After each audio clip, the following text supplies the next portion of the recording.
ni sa re ga ma ga pa ma ga sa ni sa ma ga ga sa ni sa. Vitamin સીથી ભરપૂર અને antioxidant એવા બે બેરીઝની વાત કરવાની છું. આજે હું આપની હોસ્ટ અને કાનની દોસ્ત માતંગી માકડોસા આજે લઈને આવી છું નાના આમળા, જેના ઘણા બધા નામ છે, અને કરમદા. આ બંને વસ્તુ ગ્રામ્ય વિસ્તારમાં ખૂબ મળે છે, હવે અમુક શહેરોમાં પણ મળે છે. આમાં વિટામિન સી ભરપૂર હોય છે. આ નાના આમળા છે ને, એનો તમે દેખાવ જોજો, મસ્ત ફ્લાવર જેવો. આની અંદર નાનકડું એવું બી હોય છે અને આ ખાટા અને મીઠા હોય છે, જાણે તમે ચણિયા બોર ખાતા હો ને એવા લાગે. અને આ કરમદા છે, તમે નાના નાના કરમદા જોયા હશે, આ મોટા કરમદા છે. અને આપણા વડવાઓ એટલે કે આપણા દાદી નાનીઓ આનું મુરબ્બો કરતા હતા, કારણ કે ખાટા છે, એમાં તમે મીઠાશ ભેળવી અને સરસ મજાનું અથાણું તૈયાર કરી શકો.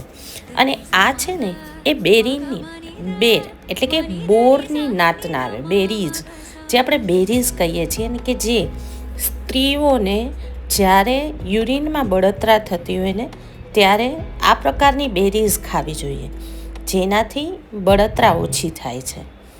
એટલે આ બધી વસ્તુ ખાવી ખૂબ જરૂરી છે. વિટામિન સી લેવા માટે થઈને વિટામિન સીની દવાઓ ખાવીને એના કરતાં આ બોર છે, આ કરમદા છે, આ આમળા છે, આ બધું ખાવાથી તમને ચોક્કસથી ખૂબ ન્યુટ્રિશન મળશે. શું તમારે ત્યાં આવા બધી વસ્તુઓ મળે છે? અને મળે છે તો શું મળે છે? આમળાને તો આપણે ગુસબેરી કહીએ છીએ ઇંગ્લિશમાં, પણ આ કરમદાને શું કહેવામાં આવે છે? ચોક્કસથી મને જાણ કરજો.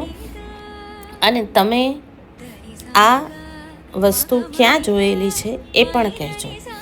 તો જો વિડીયો ગમતો હોય તો ચોક્કસથી લાઈક, શેર અને સબસ્ક્રાઈબ કરજો. ઘણા વખતે આવી છું હું તમારી હોસ્ટ અને કાયમની દોસ્ત એવી માતંગી માકડોસા.